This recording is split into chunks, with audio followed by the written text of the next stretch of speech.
Ulrich Berben, c'est alors on va dire une triple casquette. Co-organisateur du salon, président de l'association L'Orangerie en fait, et surtout le propriétaire des lieux. C'est le gérant de l'orangerie du château. Voilà, il fait des grands signes. Ulrich, moi j'ai noté un chiffre important, 450 ans d'histoire pour l'orangerie du château. Bonjour à tous, oui exactement, 450 ans, pardon. Oula, t'as du mal, hein? Oui, l'histoire sur l'orangerie à Motteville. Alors, pourquoi cette orangerie? Qu'est-ce qui a fait que tu es tombé amoureux de ce lieu? L'histoire du bâtiment, l'architecture et puis tout ce qu'on peut y faire sur le site. C'est-à-dire, qu'est-ce qu'on y fait?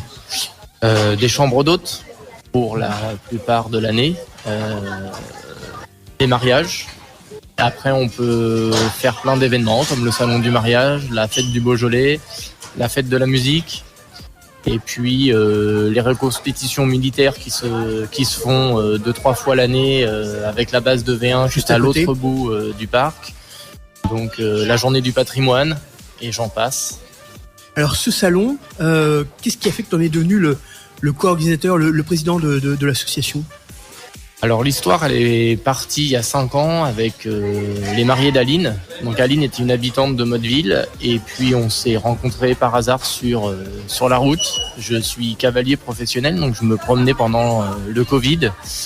Je promenais mes équidés et elle se promenait avec son attestation et elle regardait à travers les herbages et tout ça. Et je lui ai posé la question ce qu'elle cherchait. Et elle me dit j'aimerais bien faire des photos avec mes robes de mariée. Et puis ça a commencé comme ça. On a fait notre premier salon en off parce que tout était fermé avec le Covid. On a monté un défilé dans la salle de réception et puis l'année d'après on a pris 10 prestataires et aujourd'hui on est entre 35 et 40 prestataires sur les salons. Une petite idée du nombre de visiteurs? L'année dernière, on difficile, a fait peut-être à peu près 300 entrées. Et après, c'est difficile parce que les gens rentrent, sortent. Il y a plusieurs entrées sur le salon. Donc, de comptabiliser tout, c'est trop compliqué. Mmh. Tout ce qui, aujourd'hui, c'est vraiment le jour de fête. C'est vraiment le jour idéal pour venir même découvrir l'orangerie. Alors, on peut découvrir l'orangerie, tout à fait. Et on peut surtout prendre plein de renseignements pour vos futurs mariages, vos fêtes d'anniversaire, baptême, communion. Il y a des prestataires qui sauront vous conseiller et vous mettre sur la bonne piste. Alors, on dit orangerie du château, mais ne cherchez plus château, il n'y a plus rien. Non, il n'y a plus de château, malheureusement. Il est parti après la Deuxième Guerre mondiale. Et aujourd'hui, il n'y a plus que un tas de cailloux. Hein. Il n'y a plus que ça. Il nous reste l'église du village qui est classée. Il reste l'orangerie. Et après, il reste l'enceinte des murs du château et la glacière du château.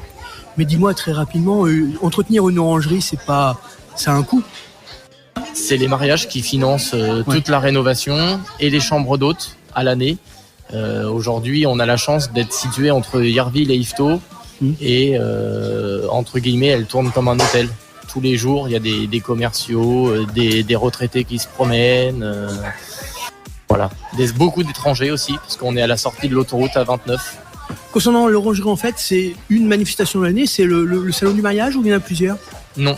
L'orangerie, en fait, c'est uniquement le salon du mariage. Après, les autres festivités, c'est l'orangerie qui les porte en tant que SARL.